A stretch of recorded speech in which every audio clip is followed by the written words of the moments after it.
Hi, this is Joey, social media manager for Your Kids Don't Suck. Today, we are re-releasing an episode from season 1, a conversation with co-hosts Rathia and Kara and guest Tanisha Henderson during a time when Rathia and Kara were just beginning to unpack childism and authoritarian parenting as oppression. This episode explores how Tanisha tunes into the needs of her kids, how kids need their parents for emotional regulation, and how collaborative parenting is about cultivating a mutually beneficial relationship. She also explores her understanding of epigenetics when it comes to coaching and mentoring Black parents and weaves an understanding of how ancestral trauma informs one's parenting. Tanisha speaks so lovingly and with such encouragement for her children. This episode is a rich and insightful place to start exploring non-coercive parenting, and personally, this episode is so healing for my inner child. Enjoy. Parenting's hard, you don't know what to do. You're blaming your kids, but it's probably you. You love your kids and that you can trust. Just remember your kids don't suck. Welcome to Your Kids Don't Suck, cultivating closeness with your children through non-coercive conscious parenting. We're your hosts, Kara Tedstone and Rathia Lee. Let's dive in and grow together. Welcome back, everybody, to another episode of Your Kids Don't Suck. And Rathia and I are so excited today because we have, I'm kind of a fan of our guest today, a special guest, and her name is Tanisha Henderson. And she's a conscious parent to 5 kids, you guys. So I'm so excited to talk about what that is like. I found you, Tanisha, through Vivek Patel. And Vivek, we talk about Vivek here on the podcast quite frequently, and he was a guest of ours as well. And we're always looking for more folks who we can kind of feature as guests or just follow for their content online who are conscious parents and kind of spread the word of what we do in our day-to-day parenting. And I found you, Tanisha, on Facebook. I think our goal for today is to just chat and hear about your day-to-day, answer some questions, and just get curious about like what really your life looks like, how you got here. And I am so curious about just how I think my biggest thing is like, I'm in awe of how you do this with 5 kids, because we all know in conscious parenting, it's a mindset. There's so many differences and there's so much there that I kind of get emotional. The way that you do what you do, I find it amazing. I really find it amazing. And I feel like, yes, you deserve 1,000 awards and $1 million. Everything that you post, I read it and I'm like, okay, holy shit. Like I can do this. We can do this. Yeah. Thank you for having me. I'm glad you started with that whole mind shift thing, because boom, that's it. Like hands down, anybody I help or talk to, that's always like the starting point. Like, how do you see children? Yeah. You're going to go based on what you start off with every time. Yeah, that's huge. And I know people hear that I have 5 kids, they're like, and you do this with 5 kids. But I think it's connected to that mindset shift.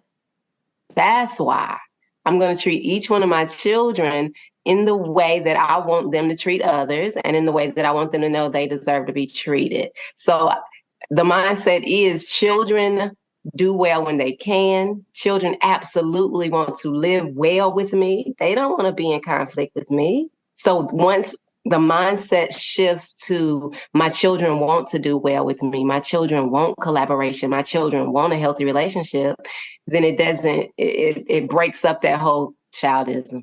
Well, that's the other thing, because people get very like, even me, I find myself, wow, how does she do it with 5 kids?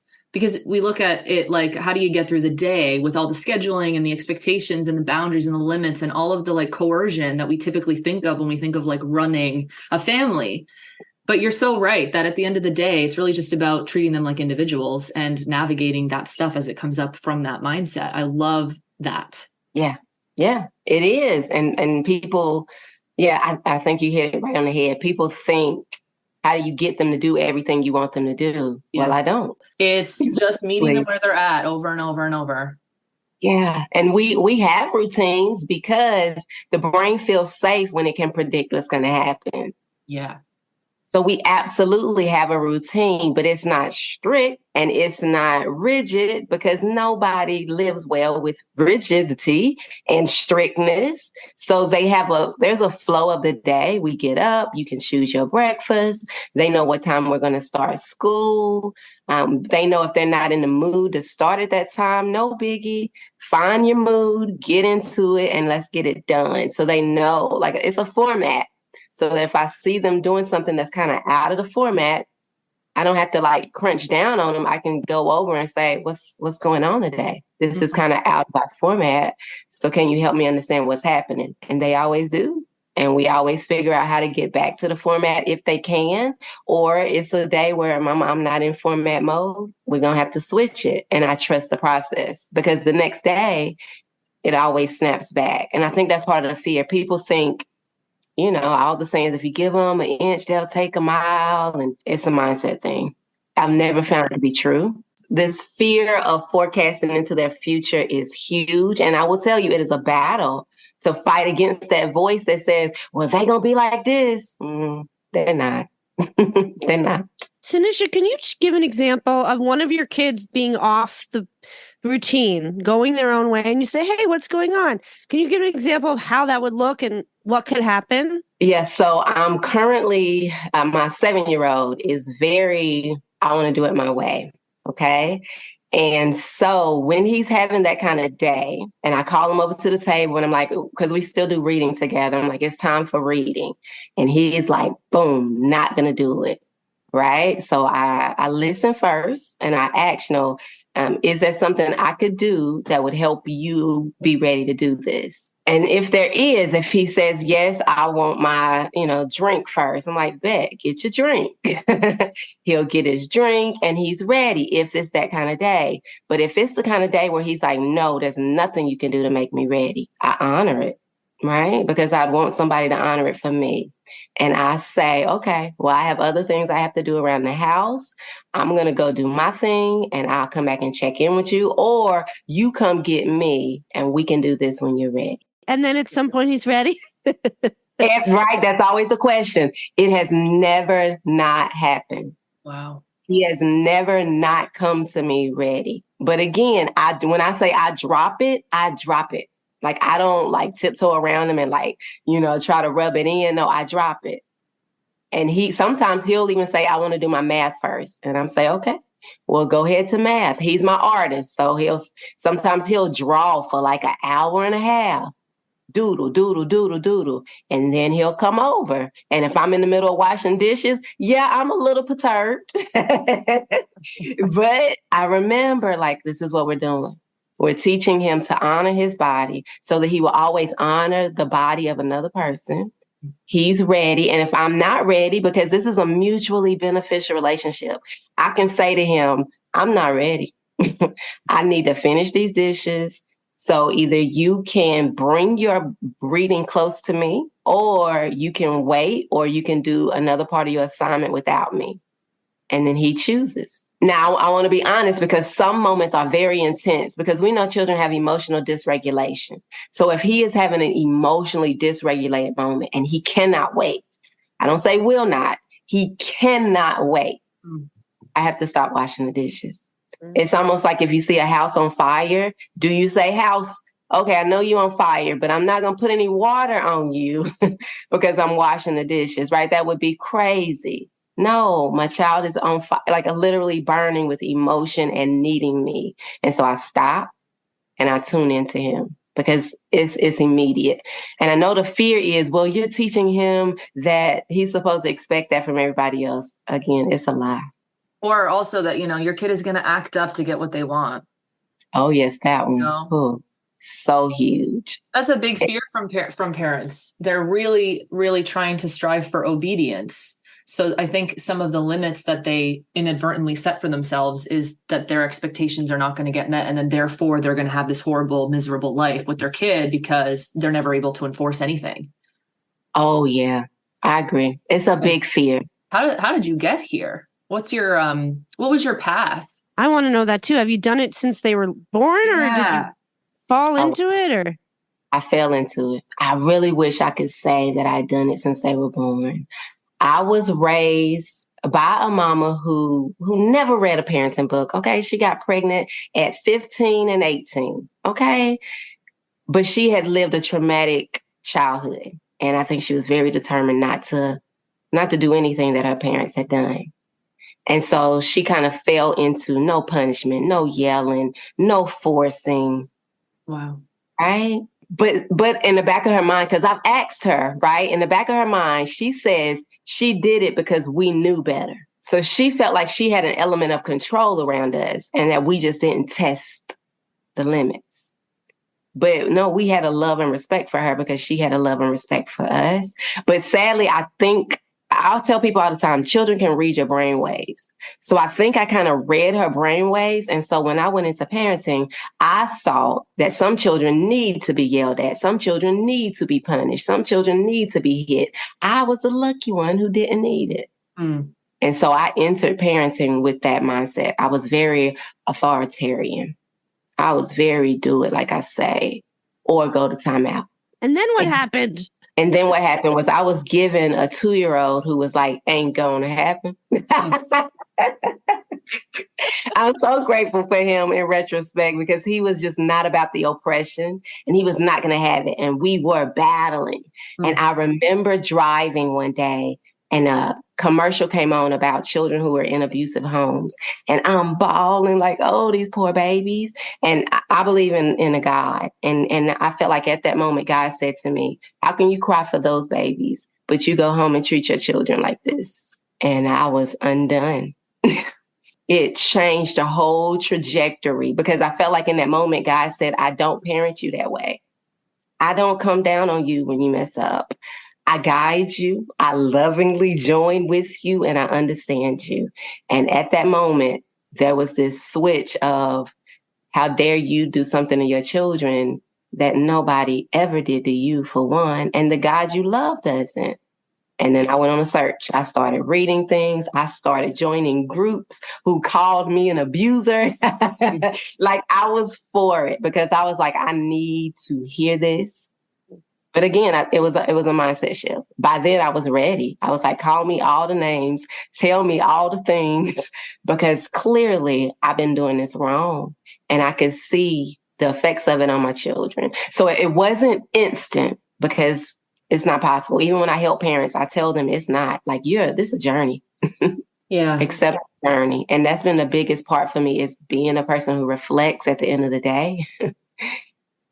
Being a person who's always learning and just really tapping into that question of, would you want somebody to do it to you? Would you be okay if an outsider did this to you or to your child? And then it's never failed me. Like there's never been a time where my child has turned into this, I'm gonna run over you.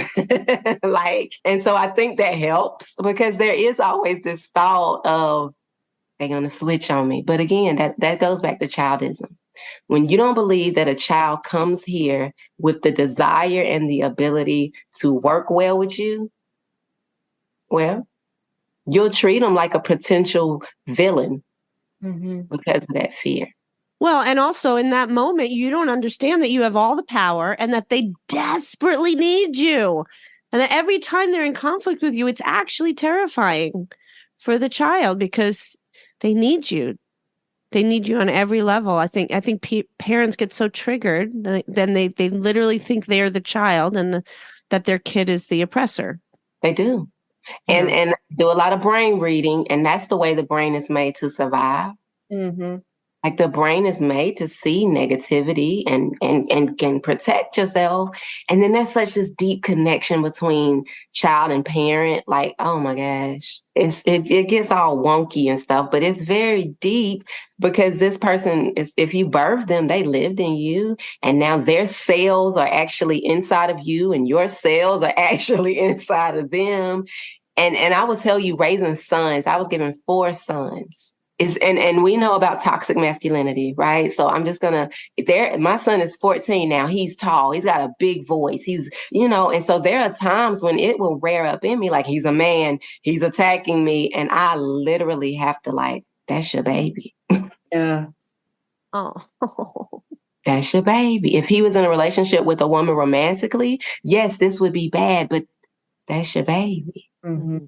He just needing that connection from you as his mama, and he does not have the skills to say that just yet.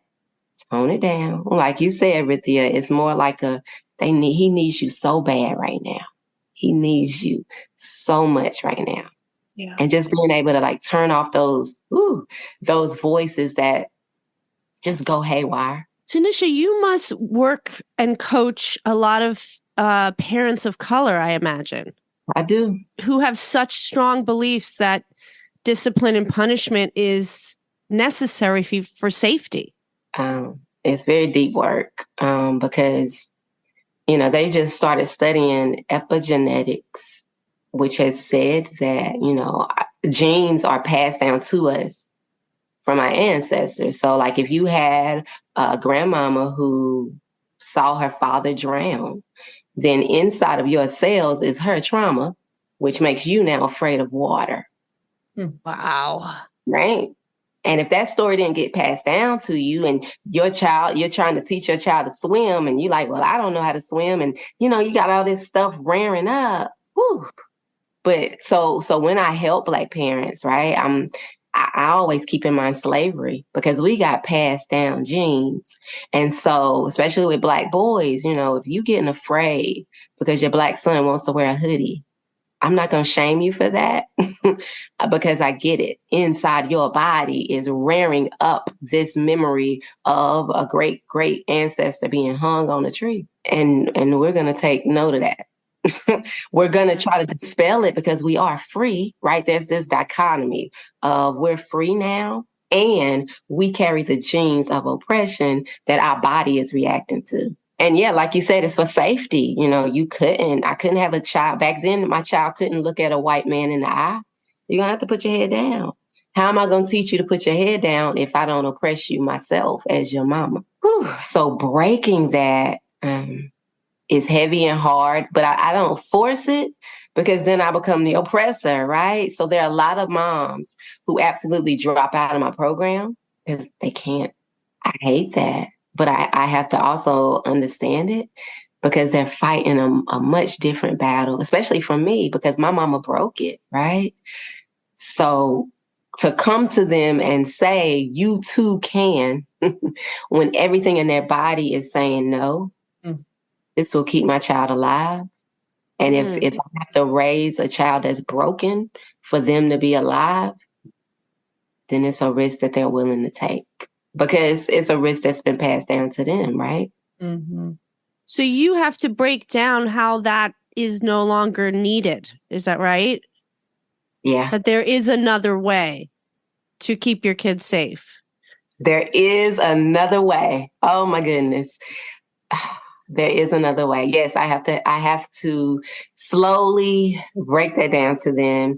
And remembering that they want it broken down. I heard from this other podcast where when your brain is presented with a new idea, it automatically pushes it out. Like, boom, get out of here. You're not safe. But if they hear it again, they might tiptoe up to the gate and kind of peek in like, second time. And then if they hear it again, they might peek up to the gate and like lift up the gate a little bit to say, okay, this feeling a little bit safer. So every time when I get a mom or a dad who's willing, that's what I try to remember. If they automatically shut me off, it's boundaries, right? I say, okay, but this is what I found. My very first client shut me off. And then a few weeks later, she came back. And I gave her some more. And then she shut me off, right? But a few weeks later, she came back. And now the gate is open because, right, she did the work to kind of like soothe her brain to say, I can do this. I can engage with these scary thoughts that, because traditional parenting primes you to be afraid of the what if. Mm-hmm. It was successful, right? Like it was successful. It primed you to not want to open the gate to something because you don't know what can happen. I mean, and conscious parenting blows that out the water. And Rathia and I always talk about how this is our struggle every single day. And so I'm so curious about what does your inner dialogue look like when that hits you? What are your tools and what do you say to yourself? I know you're saying that's my baby. Yeah, I do a whole lot of that's my baby. I do a whole lot of getting curious, right? Get curious, not furious. I saw another one recently that said, get curious, not judgmental, right? And so that's been a huge one that says he needs something. She needs something. And here I tell my parents all this, my clients, self-compassion is huge. If I don't have compassion for myself, I cannot. So, and it feels selfish, especially in the mom world, to say, wait a minute, I got to care for myself first. But it's just like on the airplane, right? They tell you, put the air mask on you because you can't save nobody else without it.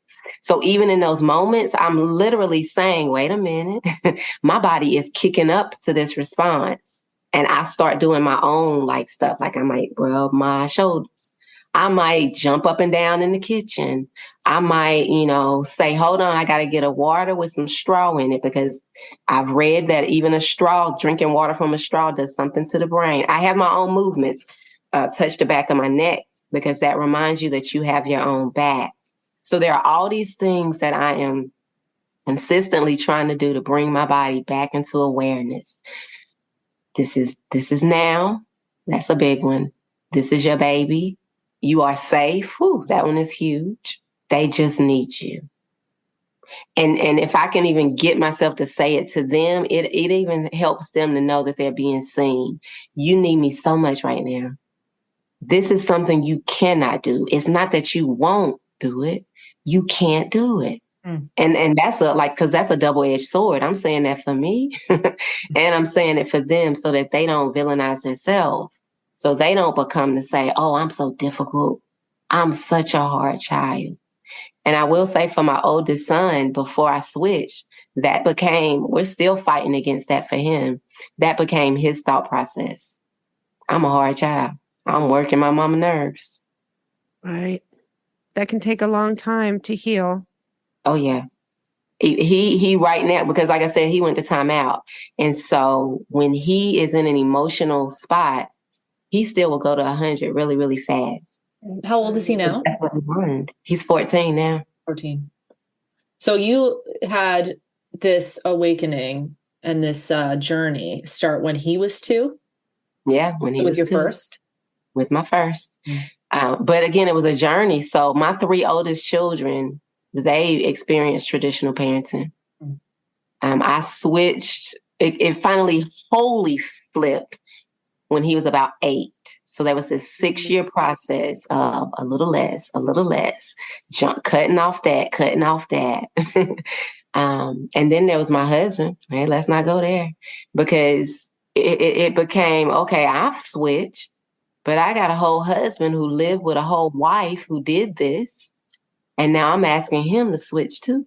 And with his own holding of his own rearing and triggers. So when I finally made my switch and I told him, his words were, well, you might not, but I am. Like, that's where we were. Okay. But that's why I tell even my clients, I'm like, the more conscious you are with your own spouse, the more conscious you be with your kids, for one, and the easier it is for them to kind of come along. So when my husband did that, like I do with my clients, I didn't push back because I knew what it was. And I just made sure that my children were never hurt by him. That was my part. And that's what I made sure that I did. And I let him walk into his journey was much quicker. It took him 2 years. But I think his journey was much quicker because I was there being conscious with him and protecting my babies. I wish that my journey to change would have been quicker. So when my son, does have his flare-ups, that's another thing I say to myself, but not in a blaming way. Just like, okay, you created this. It's okay because you're also helping him heal. Always with the and. You are part of his healing, and that's huge. But remember, he was isolated a lot of times when he was a little boy, and this is scary for him. Wow. Remind him, I'm here. You're safe. I'll apologize, and I'll apologize to him every time that it rears its head because he deserves it.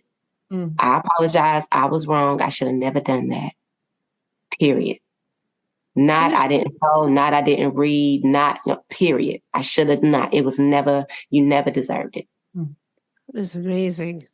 And then we breathe it out. We breathe it out because what else can we do? Yeah, you show up for it. You just show up for those moments over and over. Over and over. And he's grown so much. So I don't, as people listen, there is no, I've gone too far. I can't go back. Right. The brain is so powerful. And oh my gosh, these babies are so deeply connected to us. He wants and is owning his own healing from a wound that I created, right? That's what I always tie it to. Right. I always tie it to because I never want to get in the space where I'm like, this too long. You should have been over this. It's been 6 years. Even if I'm 60 and it's still happening, it's going to be the same apology because we know the body keeps count, period.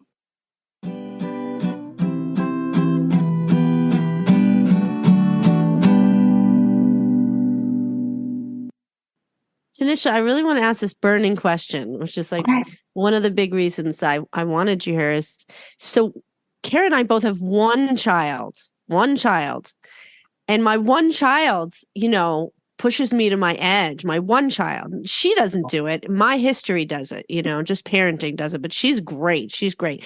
But I have a best friend who has 2 boys and she's divorced and her children fight non-stop. It's torturous to be around and she doesn't know what to do. She's trying everything. She's trying to be non-coercive. She's got her oldest therapist. She's just trying everything. I don't even know how to help her, honestly. I mean, we just talk about, what Vivek talks about is like, what is it? Ping pong empathy, just empathy to this one, empathy to that one, telling them, what do you 2 think we should do? I mean, she's trying everything, but I'm so curious about the relationships between your children and just how you deal with all of that. Yeah. I love this question, right? Because I think at the root of it, childism can kind of lead that, right? And so what I tell parents of multiple children is you are not the referee, right? You're on both children's sides. You're neutral.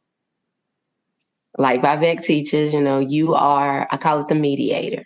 You are the bridge between getting them back together and making that bond because that's what they want, right? And so I also tell people this, there is an absolute certain amount of bickering that creates a bond, okay? So you watch, you listen, you set these ground rules, right? Where you say, okay, everybody argues, everybody fights, but what things ruin our relationships with other people? Kids are very perceptive. They know hitting is hard to forgive. They know calling names is hard to forgive, right? And so we set that as me and my husband follow it, but everybody knows, like if there's hitting or name calling, we're calling a family timeout. And when my kids were 4 and 2, my boys, I had 2 boys, so I get it. If I heard it heating up, at first I would wait, is it gonna ill out? Are they gonna work it out? And if it got to hitting or names, then I would say, oh boy, this is big, right? This is a neutral moment though, because this is normal. This is big. I might say that. I'm going to set the microwave timer for 60 seconds. Okay. Go and do your own things. When you hear the beep, come back and play together again. Right? Because that way nobody's in trouble. We just know when the emotions get too high, this isn't going to work out. And even the brain is not capable. So trying to work it out in that situation, I don't even think is, especially if they're younger, it's just not healthy. Mm-hmm. The better lesson is for them to, and I feel like my boys, they still do it. They get it. When one of them is getting highly elevated, they naturally say, okay, we need a break. And they break from each other. They're 14 and 12 now. So part of it was teaching them, take a break, because those emotions go away unless we intensify them and then create a ridge in our relationship. Mm-hmm. You can take a break and y'all can come back later. And most of the times, I'm trying to think back to those times, I don't think I had to do anything. They came back because they wanted to play together. Mm-hmm. And so they worked it out. Mm-hmm. And even with my big kids now, like they're 14, 12, 9, 7, 4. We got the full range. And I think what people don't get with the more kids you have, the more compassion you have. Actually, it's not the more fighting you have, it's the more compassion you have. So if the 14-year-old hears the 7 and the 4-year-old fighting, he's going to do with them what I did. He goes to them and he's like, whoa, this is big. Do we need a break or can y'all figure this out? Right? Or if it's already happened and somebody has been hit, they turn on compassion because, again, that's what they've been given. And so they're hugging and wiping tears. And they're like, oh, Zion, you got so mad you hit Simeon. What happened? Right? There's no boom down on them. There's like, what happened? And then my kids will talk each other through what he could have done. Zion, you could have told Simeon you wanted your toy. Simeon, you could have noticed that Zion was getting upset. And they work it out, right? So I tell parents, focus on conflict resolution and not on stopping the fighting. It's so different than what is taught right now. In a lot of it is authoritative, but it's labeled as gentle parenting advice. I'm sure you see it just on social media. It's like, I know you're mad, but we don't hit, right? And that's not what you're teaching. That's not what you're sharing. Because the mindset of conflict resolution and without shame, without blame, without judgment and neutrality is missing from that type of approach. Folks who have multiples, they will inadvertently struggle in the long run. When we get down to it, it's because one of the kids feels blamed. Yep. Usually there's a victim in the bigger families. There's usually a kid that is blamed most of the time. That kid then internalizes that and then they act accordingly to try to protect that relationship and gain that safety again in however that might serve them. And the resentment builds and the cycle repeats and repeats. So that's why I love what you're saying. It's keep that mindset as like our main tool, that we remain neutral and that we extend compassion to every single child without that shame and the blame. Because these kids, they'll internalize that. Yeah. And they will become what you think of them, right? It becomes, well, my parents expect me to fight. You get more what you pay attention to. And if that's what's getting them instant attention, boom, why shouldn't we fight? It gets my mama here instantly. And so I even tell you work on conflict resolution outside of the conflict, outside of the conflict. And children are mindful. So you start phrases like, I notice that when you two play, sometimes you get so mad you hit each other. Have you noticed that? Mm-hmm. Then you're opening up this conversation. And then you get to invite them in to say, but how do you feel after you've hit your brother? Because you do want to get to that, absolutely, but not in the moment. This is a before conversation or a 3 days later conversation. How does it feel? What would feel better in that moment? What would your best self like to do in that moment when you're getting so heated you're about to hit your brother? And I tell this to my parents, it's called casting the vision. You tell your children what you see. I see you as two brothers who love each other so much that you struggle to get along. And that's absolutely normal. Normalize that. This is a relationship. And then see what their goals are. Like, what kind of brothers do you want to be? What do you see in yourselves? It's a lot of pre-teaching or post-teaching, but it's outside of the situation. It's in a calm, neutral moment where, and even with your friend Rithia, where it becomes like, okay, my children struggle to get along. And so you go into it knowing, okay, there's going to be a moment, maybe 5, maybe 10 today. And so I tell my parents always have a script already, something that you've already memorized that you're going to say. So that way you're not trying to think in the moment. You already have to say, oh, this is big. Oh, there was hitting. Woo. Oh, there's a struggle. Right. Mm-hmm. Oh, this is conflict, right? You want to get them in the mind state of My mama's not coming in to rescue. My mama's not coming in to save. My mama's not coming in to shame or shut me down. My mama's coming here as a mediator to help. Oh, it looks like y'all need help. You hear my voice. Like, you almost have to lift up your voice so that it doesn't become, oh, Jen. You know what I mean? It becomes you guys need my help. I'm your parent. Right.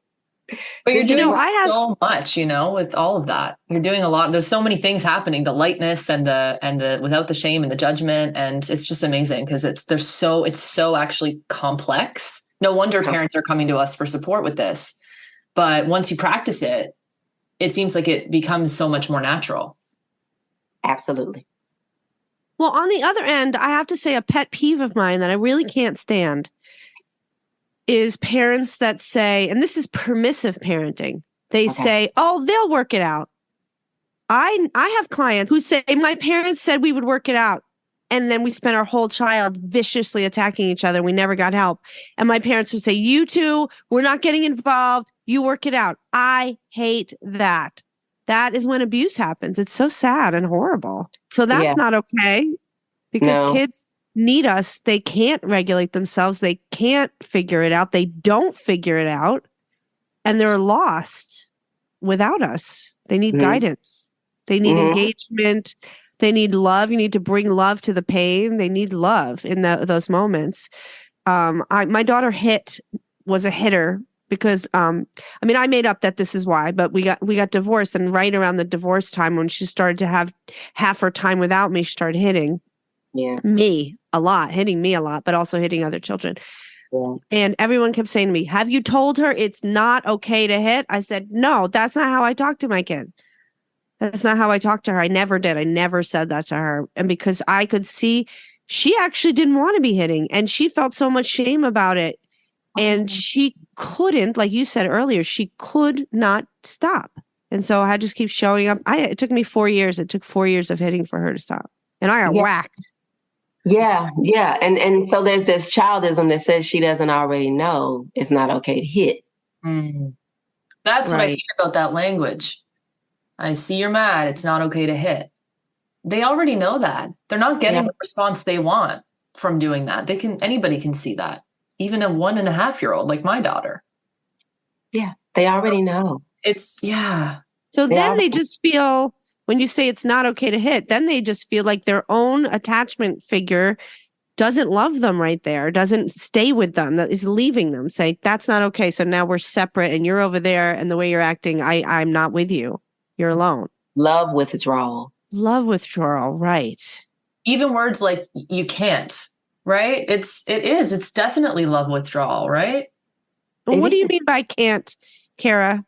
Something like, well, obviously in my life, it's a lot of toddlers sort of fighting over toys and at the park, and there's stuff like that. And parents will really jump to, I know you want the shovel, but you can't.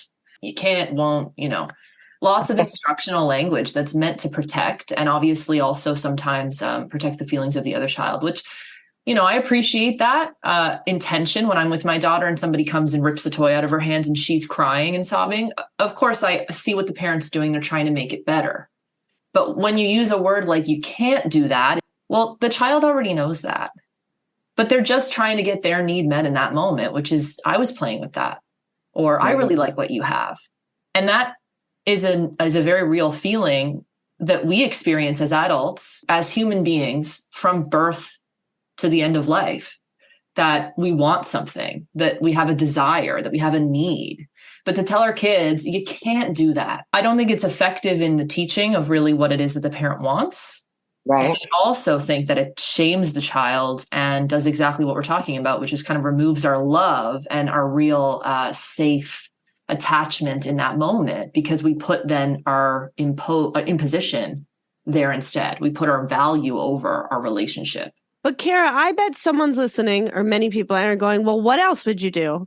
Most people have no other options. They're like, well, of course you would say you can't. What else would you say? Yeah. Well, Tanisha, do you have any thoughts? Because, working with all of those kids in those moments in different ages, I'd be curious, what has worked for you when you've had that? I know you kind of talked about it in the not being the referee, which I would say those parents, that's what they're doing. They're trying to solve in that moment and fix it. And so I have what I do, but I'd love to know what you do. Yeah, I always tell people focus on what they can do. Yeah.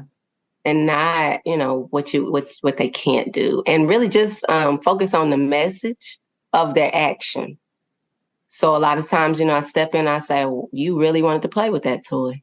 You wanted that toy so much that so it's narrating, right?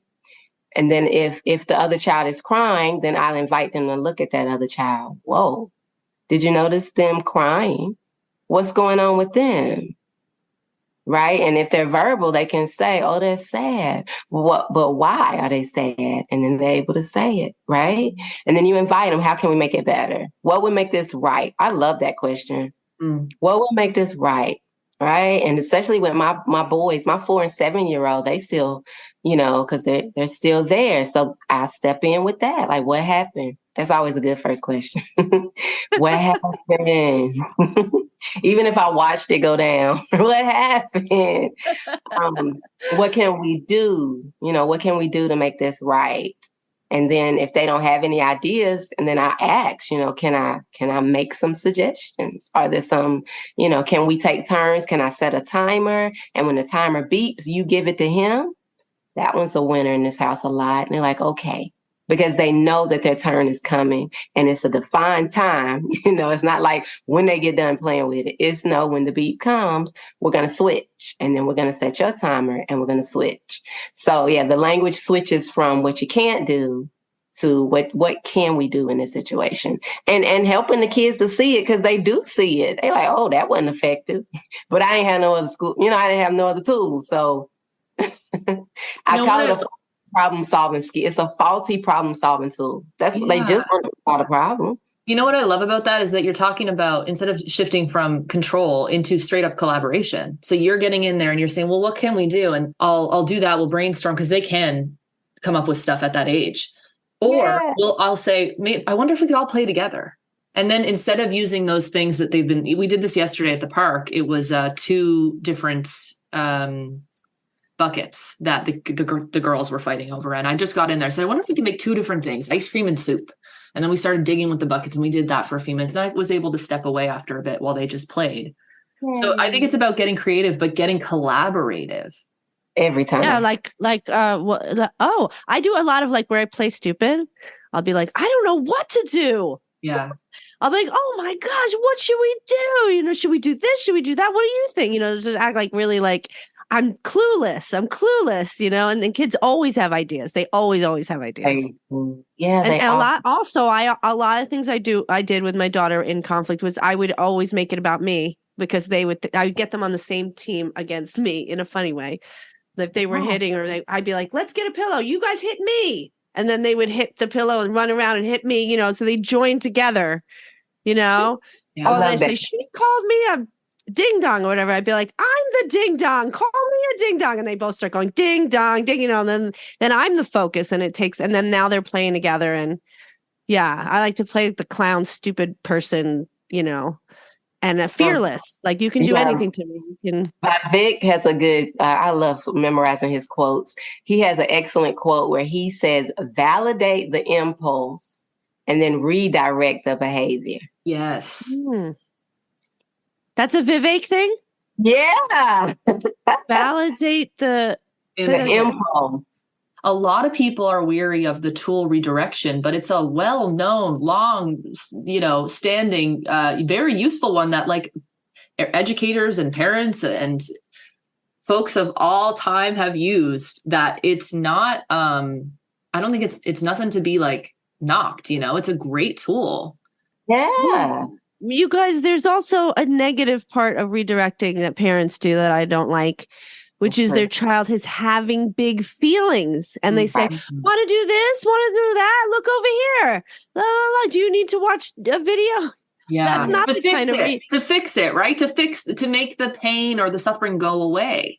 Yeah, right. And not show up. Redirect out of that, but that's not what we're saying.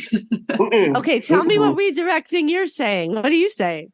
It's kind of like what you did with the ding dong thing.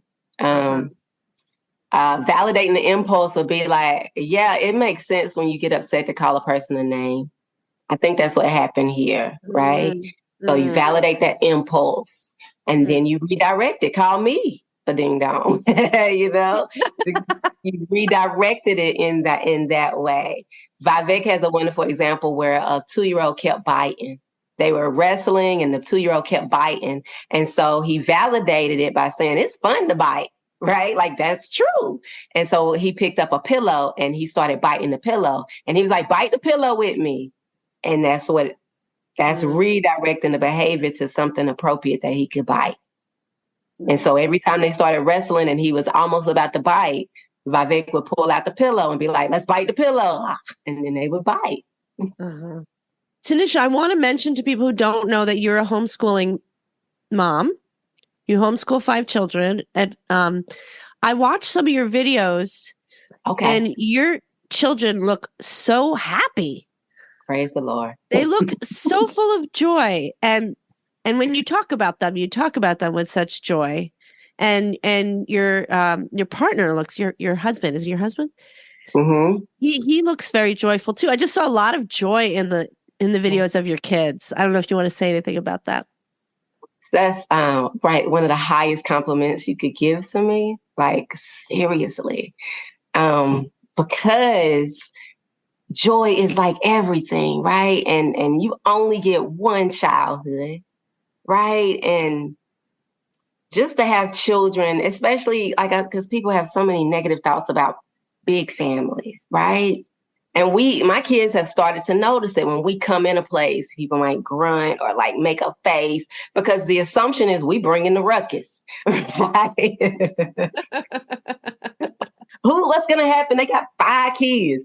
And so to know that my children are, they're seen as joyful, but no, they are joy-filled kids who just like to be around people and go places and be with us. Like, it's a big honor that our kids tolerate what we invite them to do with us. Like, my daughter plays a game with her dad like every night. Like, there are certain things that they have just orchestrated to intensify the relationships they have with us, where it doesn't feel like there's not enough. Because I know that's a lot of what people say. Oh, if I don't have enough to pour into 1, 2, how in the world can they pour into 5? Well, It's very intentional work. Mm-hmm.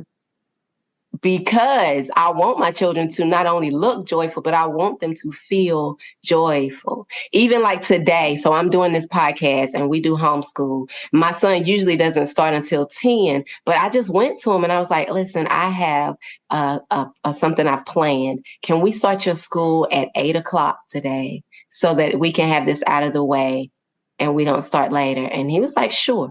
Right? Like, he was like, okay, let's do it. Wow. Man. Amazing. But why, right? And I just think it's because it's a relationship. When he wants to do something out of the ordinary, and I'm like, oh, okay. I'm not beating against him. Like, no, that's not it. We're not going to do that. The mode of our home is, do you have an idea that would work? Okay, let's try it. And so it passes down for when me or my husband have something that needs to change. And they're like, okay, let's go with it, because we keep our word. I think that's huge. We keep our word to them and we don't overpower them to say, I'm the adult, do it my way. You don't like it, too bad. Grow up and learn to be overpowering yourself. You know what I mean? Like, no. I think because of childism, people really believe that children are always trying to get one over on you. They're always trying to manipulate and make your life terrible or something. And people don't understand, in this mindset, right, the more you care about your child, the more they care about you. My daughter has started asking me every day now, how are you doing, Mom? How's your day? I'm like shocked. Every time she asks, I'm like, what? Why are you asking? What's happening? But now I just go, oh, thank you so much for asking. And I slow down. I tell her how my day is going. Like, wow, I never thought that would happen. Yeah. I get a little sad when I get so surprised, right, by it. But I have to remember I'm fighting against the childism that I grew up with, too. I'm fighting against a culture of children going to try to run over you. Like, it's everywhere, So that's how I keep myself from shaming myself. I remind myself, okay, Tanisha, you're fighting against what you've been, programmed to believe about children too. You fighting against, like my 14-year-old, he started high school. They gave him 3 books to choose from. And he comes to me and says, which book would you recommend, Mommy? And I'm like, oh wow. That is so beautiful. I love that. Oh my goodness. It's so breathtaking. Even my daughter recently, her friend up the street had a birthday and she has money saved over from her chores and she's on the computer buying. I'm like, what you buying? Oh, I'm just buying her a birthday gift. Oh, right. Because society would say she's going to tell me to buy that, but to buy her friend a gift. And she could have, and I absolutely would have bought it. Right. Right. But she didn't. She took it upon herself to go online, use her own money and order a gift for her friend who she loves enough to spend her money on. Mm. The belief that I'm raising my daughter to be an entitled, spoiled brat. It's just really helpful to hear, especially with the older kids, how that just is not what happens with this approach and this mindset. That's just not what happens. No. It's why I write so many stories about my babies, because I do want to dispel that.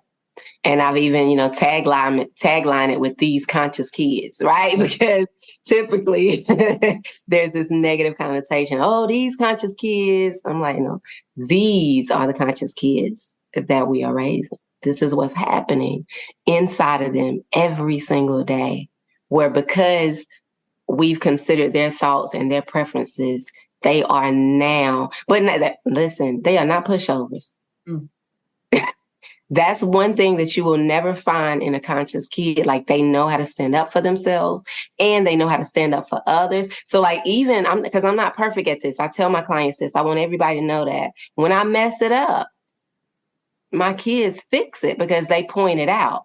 And I think that's one of the fears that traditional parents have. It's like, I don't want my kids calling me out. Well, listen, I absolutely want my kids calling me out. And they do. With confidence, Mama, that's not right.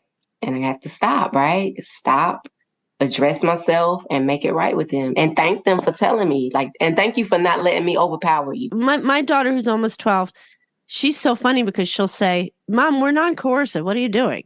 I'll go, oh, you're right. I tried. I really tried. We'll have a laugh. Yeah. She uses the language. She's got the language. She'll be like, that's not what we're doing. I'm like, right. And sometimes I'm like, in my head, I'm like, can't just this one time you just do what I fucking say? Just this once. And then you get to the point where you're like, thank you for not. But man. One of the things that I always say to my kid, even though she's 18 months, I say, I respect your no. I respect it. And I got to let it go. Really have to do a lot of letting go. That's hard to do, though, in the context of things like when they're at the park and the other parents aren't doing those things because they're really, really afraid that the way that they're playing is going to create a bad habit and a rod for their back and a disobedience and all these things. So what I'm doing and saying, I respect your no to a little tiny toddler that doesn't really even talk. I think people think I'm crazy. I think they think I'm crazy. I think they think I'm I don't know. Yeah. Me and my husband kind of learned to just embrace that because if not, it'll drive you loopy. Yeah. I remember we were on vacation and it was with my mother-in-law and my sister-in-law's mama. And my sister-in-law's mother said, oh, they run y'all. I guess. And yeah, they do. What's the big deal? Because there could have been a statement where I could have, bristled, but I do a lot. I call it reframing. Yeah. She sees it as they run us. And that makes sense because she has no idea what this parenting style is. She's filled with fear herself, maybe even guilt herself, because she's reminded of how she overpowered, because I think people don't want to admit that it doesn't feel good to overpower your child. Mm. But if you've buried it or you've normalized it and you see somebody else who's not doing it, it's going to awaken in you that guilt that you don't even let yourself feel. Mm. Right. And then you're going to judge, but also people judge because they can't open to it. It's so scary. Like the people you said are like, gotta go. I cannot possibly open to this, Right. And we are showing them that. We're showing them a whole other way. And it's scary for people. Yeah. And I think it awakens their inner child too, in a deep, deep way. Mm. Because you are watching a child be given something that you were denied. Mm-hmm. And if you have never taken the time to tell your sweet inner child, you deserve better, but then you see another child getting it, like you feel like you have to protect that inner child in you that's really crying out, right? But if it was never heard, you just want that inner child to shut up, right? Like it's so much deeper than what's on the surface. Right. That's deep work. When I think about the inner child, of traditional parents who, like you said, Kara, are looking at you like you are crazy, I feel a lot of compassion. Then I can turn on my compassion for, man, it must be really hard to not hear that inner child saying, you can give your child better. She can give her child better. Instead of, I talk with my clients a lot about the jealousy of their inner child. It's going to show up. Mm-hmm. Even though I was given the best that my mama had to give, my inner child still gets jealous of my children sometimes, a lot of times. Yeah. It's going to show up loud and very immature, right? Having that jealousy show up and, I wish I had this. It's sad. It's deeply sad. Deeply sad. It is sad. One of the biggest challenges. Yeah. Because it's over for us. I mean, it is and it isn't. Right. I like that you added that because I will tell go ahead and play like a kid. Go ahead and play like the kids you couldn't play. Mm. If you want to go to the festival and your child doesn't, go to the festival. Get your face painted. Mm. If they let you get in the bounce house, get in that bounce house. Yeah. Eat cereal all day long. Like give yourself those things that you were denied as a child that should have been yeses, right? Go ahead. You only got 3 pieces of candy. Eat yourself 5 to 10 pieces of candy. Go ahead. Enjoy that. Like you give yourself those things that you didn't get to have as a child as that gift to your inner child. So they won't be so jealous. They can say, oh, you going to give me something special later? Absolutely. Mm-hmm. Absolutely, Booby. Yeah.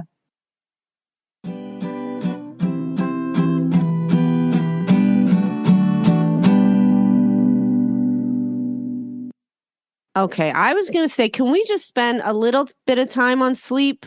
Yeah. Sleep came up before we started recording or whatever. And that sleep, I don't know if Tanisha, I also coach parents, and sleep is one of the primary subjects that parents bring up, where parents absolutely lose their shit, and including me. And you just said something at the very beginning off the cuff about letting go of sleep. I think my whole life could change if I could stop trying to get a good night's sleep. I swear to God, everything could change for me. I saw an opening in just that little moment you were talking to Kara. I'm still in a power struggle with my kid every single night around midnight. Even though I don't want to be, and I'm trying so hard, and I'm working early on my early material of who kept me up and when I didn't get sleep and what happened and who hurt me at night, and she's not that, and I'm working my ass off because she's almost 12 and I've been triggered by this for her whole damn life. Okay. So please help me. Okay.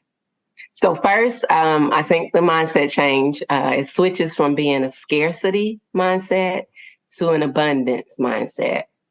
If you think that you're not there's not enough sleep for you to have, then you're always going to be like, oh, you're making me lose what I could have had. But if you switch it to an abundance mindset, like there's enough sleep, I'm going to get enough sleep, right? I don't know when, I don't know if I'll get an extra amount the next night, or maybe my body is going to adjust to 4. But if it is lined up that I'm only getting this amount, then this is enough. Like there's an abundance, there's not a scarcity. So kind of just letting go of that. And because that would trigger fear, this fear of I'm not getting enough. then you can switch it to, I'm going to get just what I need. Tanisha, this is hard. How do you get parents to move from the fear to the change? Because I had like severe insomnia after I had my daughter. Wow. I didn't sleep for months, really. And it did lead me to actually like have like real cognitive issues. So I go back to that and I'm like, God, she woke up last night for a bit and it's never going to be that again with her because that was such a different newborn breastfeeding situation. So it's never going to be that again. But my brain is afraid. I'm on fight or flight thinking, oh, it's going to be this again. I'm going to go back. And it's actually preventing me from even wanting to have another child, even though I know I do. But I'm living in this fear, and like, how do you get parents to move from the fear to the change? It's a whole lot of reflecting, right? Really just, if you can write out all of those fears, right? Just go ahead and give them the air that they need. And then even reading them back yourself and even tweaking them then, right? So if your brain is like, I'm never going to sleep again, go back to that sentence and say, no, I will sleep again. I will get enough sleep in time. It's almost like a growth mindset switch where you write down all the instant fears that your body is naturally going to kick up because it's protection. That's what your brain is. The brain is not designed to heal. It's just designed to survive. So you got to accept what your brain is doing. It's just trying to survive. And then you have to intentionally later on bridge that gap with your brain by saying, no, we're going to thrive. And even with inner child work, I tell them to thank their inner child. So it's almost like you have to thank your brain. Like, oh my goodness. Thank you, brain. You are doing what you are designed to do. You're trying to help me survive this. And so you add on that growth mindset with those thoughts. I'm afraid I won't sleep again. It's not true. I will sleep again. But it's a work. Like it's my oldest son, he's very good about that. He hates the growth mindset talk because he's like, it's not true, mommy, but it's not true. It can be, right? Because the brain is plastic. So if you can say it, your brain will begin to think it and put it into action. You'll get what you believe. He hates that one too, but you get what you think. So if you think this is enough sleep for me, guess what your body will do? It'll react as if it's true. I talk a lot to people about what you prioritize. And are you prioritizing the connection with your kid, or are you prioritizing getting them in the car or getting them dressed, or in this case, going to sleep? Because I'm so triggered, I'm definitely, when it hits about midnight, I start to prioritize my sleep over my child. I'm probably giving her a freaking sleep complex now because I turn into a jerk at about midnight. And she knows it. But she still doesn't, she still pushes at midnight. She will still push to stay up. It doesn't matter how triggered I get or, whatever. Is she sleepy though, you think? She gets like a third wave, like right around midnight. We're trying all different things, but I think it's because we're in a power struggle. We don't have a lot of power struggles, but this is a spot where we do. And she's so funny because she always has to pee a million times because I lie there until she falls asleep. That's how we do it. And so she'll be like, I have to pee again. And I'll be like, Tori, I cannot get up another time. I don't usually talk to her like this, but this is how I talk. I can't get up another time. I'm so exhausted. It is now 12:15. And she'll say, and she'll be like, Mom, why are you arguing when in a minute you're just going to get up and do it? And I'll be like, you're right. And then I'll just get up and do it. Right. She'll be like, just skip the argument and just do it. So I'll be like, can we, Yeah.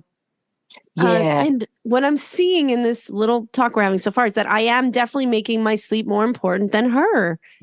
I definitely am. Yeah. Because I believe I don't have enough and she's hurting me. She is hurting me. I believe she is hurting me when it hits midnight. Yep. So, and I want you to know that she can feel that energy. I know.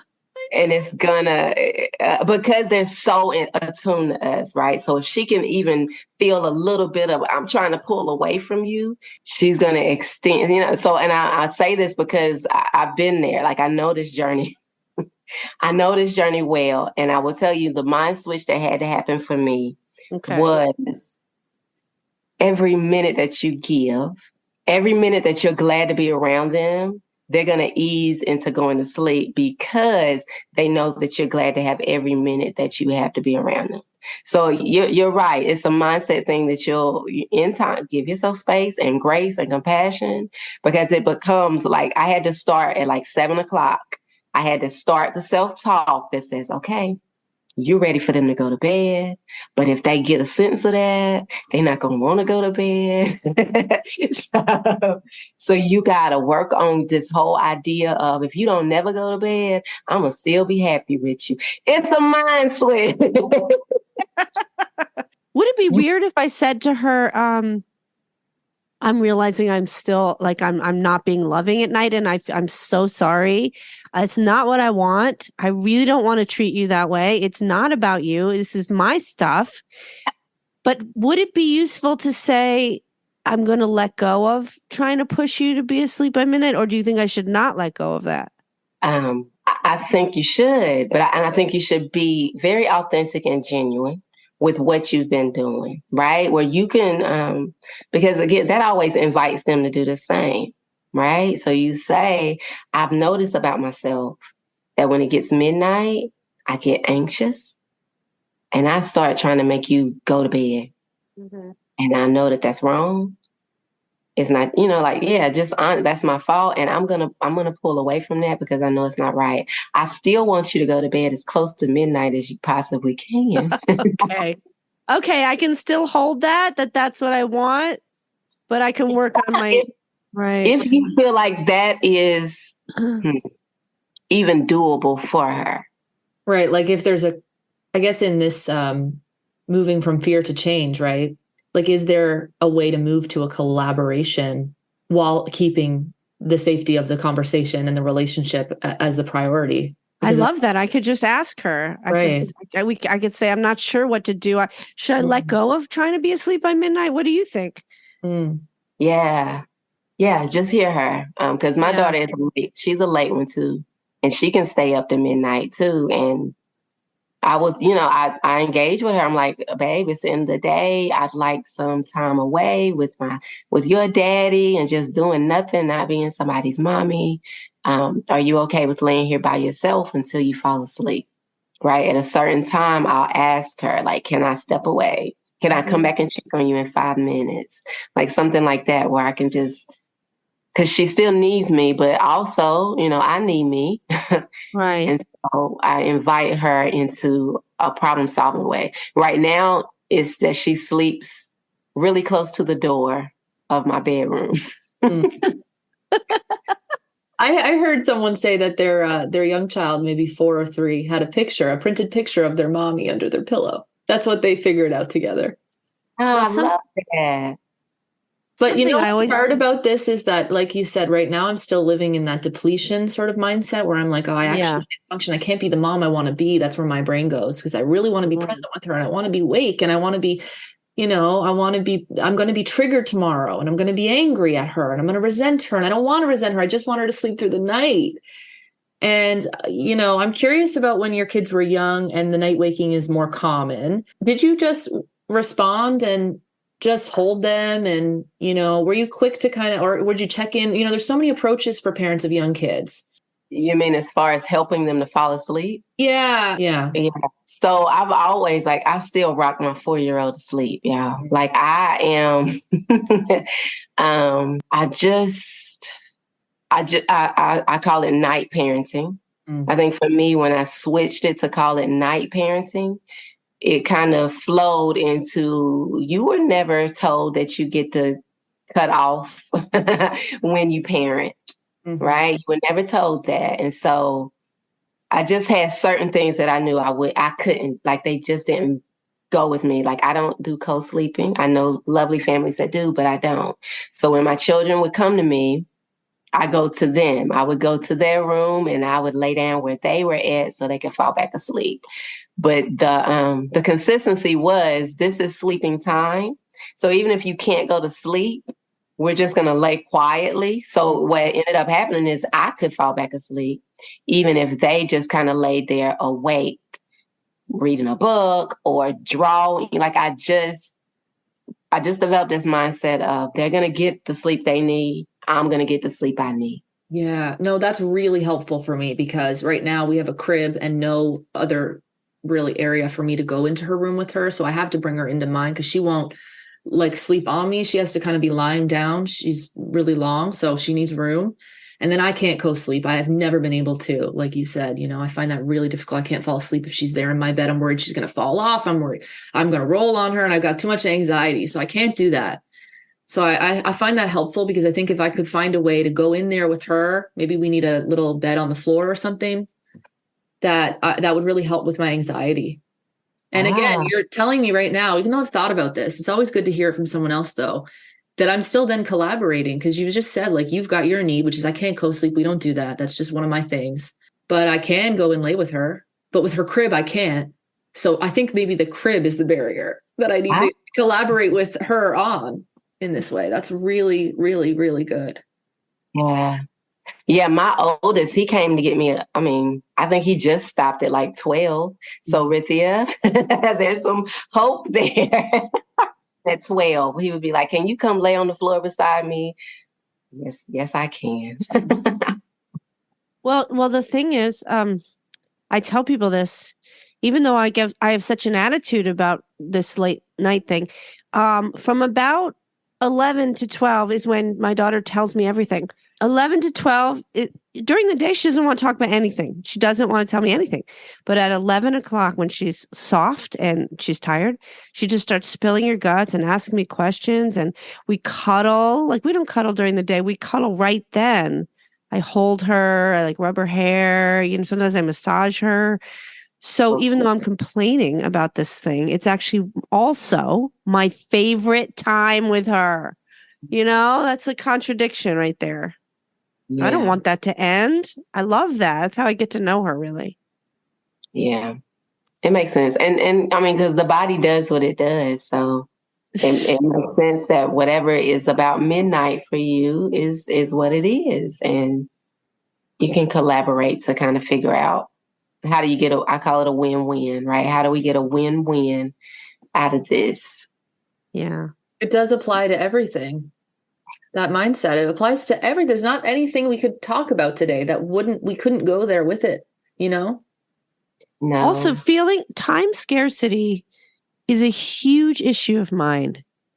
It's whiteness too. It's like a big, big part of whiteness. Everything's urgent and time and everything's in boxes and you got to get here. Like time urgency is all culture. Yeah. And I'm self-employed. So like, I've always got to like get everything done. And it really feels terrible. And I want to work on that for me, not just for her. That's huge. Yeah. When my husband and I have been to Africa for short-term mission trips 3 times. And one of the quotes, African proverbs that stands out is, Africans have time, Americans have watches. Oh. Oh my God. Oh God, that really gets me. Wow. So true. So sad. So tragic. It's heartbreaking, isn't it? I mean, people give up their relationships with their children to get to school on time. For time. Right. Yeah. To be efficient, to be productive. And they honestly believe they're helping their children because they think they're making their child functional. It's like, well, this is how you make a child functional. You make them do all these things all day. Well, Tanisha, let me ask you this, because I'm sure you have parents that say, well, I can't do what you do because I don't homeschool.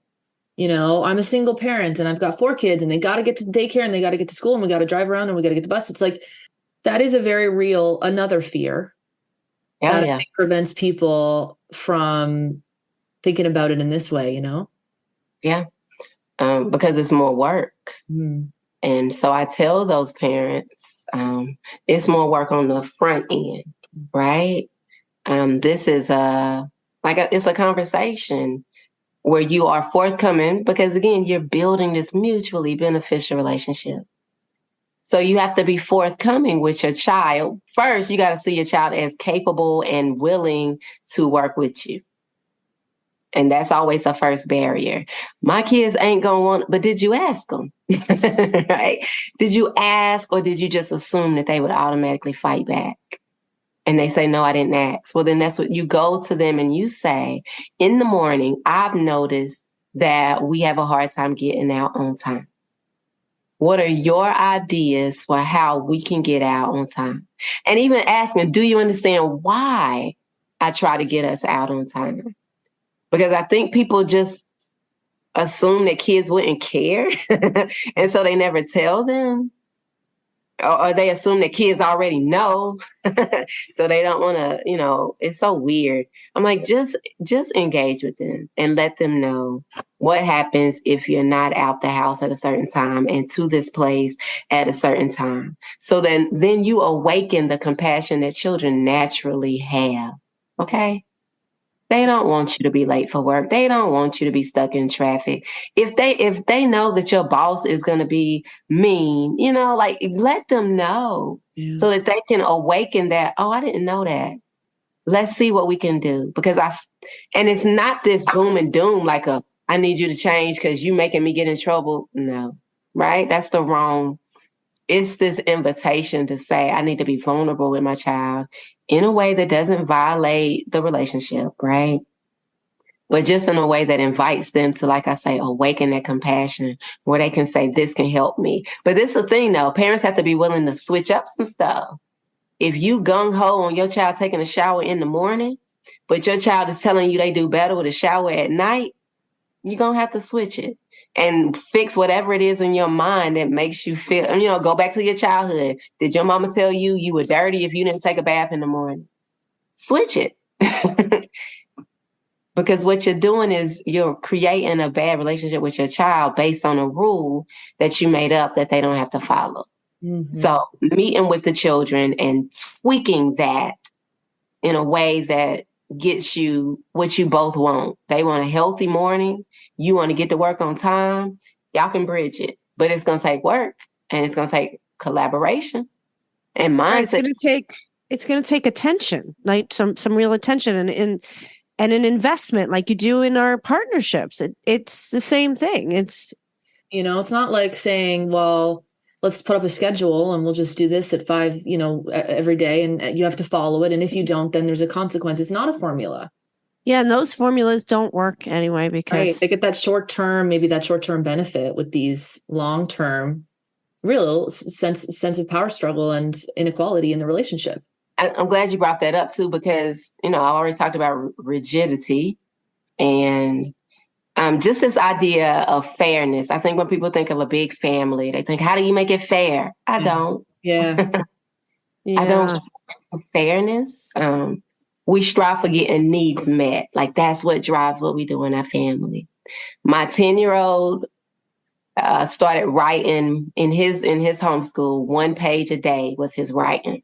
When my 12-year-old was 10, that was his assignment too, but he couldn't. And so he didn't start his writing until he was 12 when he was ready. Mm-hmm. So then when my 10-year-old got to 10, he didn't fight back against it because again, it was about needs. Mm-hmm. It was about being ready. And so he knew 12-year-old, his brother wasn't ready at 10, mm-hmm. but he as a 10-year-old is. And so he does it with no problem. Because again, there's never been this rule of we do everything the same. We make everything fair. Right. We don't. Right. That is such a good piece of advice for folks with many kids. Yeah. That is a big one. Yeah. And I think families don't realize that they create that. Mm-hmm. Because children will feed into it. They try to blame the kids, but they will feed into it if you're always like that. Oh, you got shoes? I'm going to make sure I get you some shoes. But did they need shoes? Right? Like you went out with daddy, so I got to make sure you go out with daddy. Right. If they want to, but really feed into the need, not into this rigid, you did it, you get it. Because control makes you feel like mm-hmm. That's why you're failing, right? That's where it is because I'm not aligning to the schedule that we all came up with and the screen time limits and the food limits and the this and the that. That's not they think, I just need more control and that will work. Just need more control, more rules. I did a video, I think it was yesterday, about, even with teens, right? They're always like, well, they're not responsible. So I'm going to take their stuff. You're going to take the things that you want them to practice learning responsibility on as a way to teach them to be like, that's the most bad. If you want your child to be responsible, then you give them more opportunities to show responsibility. Not, I'm going to take away your stuff because you're not being responsible with it. Like, or preventing access to it. Like, I'm thinking about parents who limit their kids' access to things like phones when they're in school and all their friends and peers have phones. Parents, in their mind, their best interest to protect their kids from accessing, the things that they're afraid of online and having all access to phones and in the room and the things. Very real, understandable fears. But it's just like that, preventing their access to then actually practice with that thing, the responsibility that the parents are trying to really instill in the first place. Children want to be responsible. They enjoy it. It's empowering. So empowering. When they're ready. When they're not ready, it's not. And when they are ready, it's very exciting. It's very exciting. Every single time. My 4-year-old is so driven and it's so aggravating, right? But he is so driven. Like, if he wants a snack, like, I could come downstairs and he's fixing himself peanut butter crackers. I'm like, but you could have asked me. It would have been so much easier. But he is so, and so I have to pull back the thought where I'm like, what? He took initiative. Right. He pulled a table over there to the counter and he got the peanut butter out. So I'm like, oh, man, pull it back.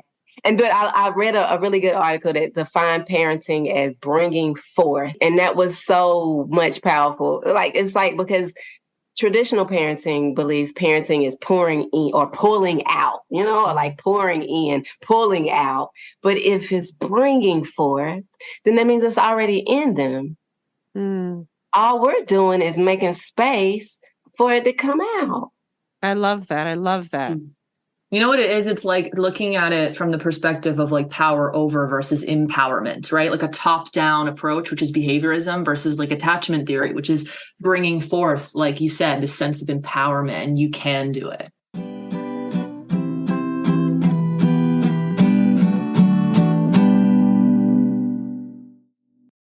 I'm wondering, Tanisha, first of all, if you would come back sometime, because I'm not done, and I love talking to you, and this has been great. So great. Absolutely. With joy. Okay. I love that. And I just experienced you, Tanisha, as so embodied, like you're so in your body. You really invite me to keep dropping into my body when we're talking, like really come out of my head and drop into my heart, drop into my body. Thank you for that. Yeah, thank you for telling me. That's so important. I feel like my mama did that so well for me. So anytime I can give that gift, which is such a powerful, especially for women, right? It's such a powerful gift to be able to have. And she did that so well. So I want to, thank you for telling me that. Yeah, this was so touching and really emotional for me. I teared up a couple of times listening to you, because it is just your words that you write on Facebook and hearing you talk really reminds me of what I stand for and how I can do that again, even when I feel triggered and feel like I can't. You really bring me back to, yes, I can. And here's how I can. Do you want to tell anybody about how to find you, or what's the best way, or what you offer before you go? Yeah, I'm on Facebook mostly right now. It's Kid Advice with Tanisha Henderson. So on that page, there is my email, there is my website, there are the things I'm offering about. I do coaching, I do one-on-one coaching, and next year I'm doing a Be a Better Parent All Year program where I teach a tool once a week. So by the end of the year, you end up with 52 tools that you can just like pull out and be confident in, because that's really, I'm working myself out of a job. I don't want to, I don't want people to always feel like they have to get it from me. I really want them to know it's inside of you. You just have to, bring it forth. And I know parents like to have tools. So I want to present some tools that you have in your tool belt that you can pull out when needed. This has been Your Kids Don't Suck. You can find me, Kara Tedstone, at www.karatedstonetherapy.com and on Instagram at Kara Tedstone Therapy. On my website, you'll find links to recommended readings and a link to my Reparenting with Mindfulness workbook, Available now on Amazon. You can find me, Rathia Lee, at www.rathia.com. That's RYTHEA.com. There you'll find published books, articles, and music, and parenting videos. Also, I'm on TikTok at Rathia Lee, on Instagram at Rathia Lee. You can book parent mentoring sessions with me through my website.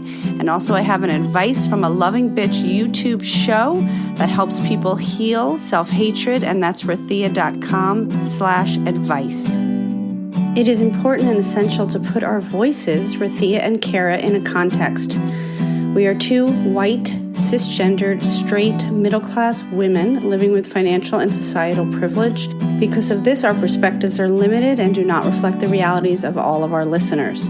This podcast will feature guests with expertise around conscious parenting who differ in race, class, abilities, sexual orientation, and histories from us, to broaden the conversation and reflect the lives of as many people as possible. 25% of the proceeds of this podcast will go to creators of color who have been mentors and influences on our work and in our growth as parents. If you like our show, please subscribe and stay tuned for more conscious parenting advice and insights. And check out our link tree at linktr.ee/yourkidsdon'tsuck to donate and connect with us.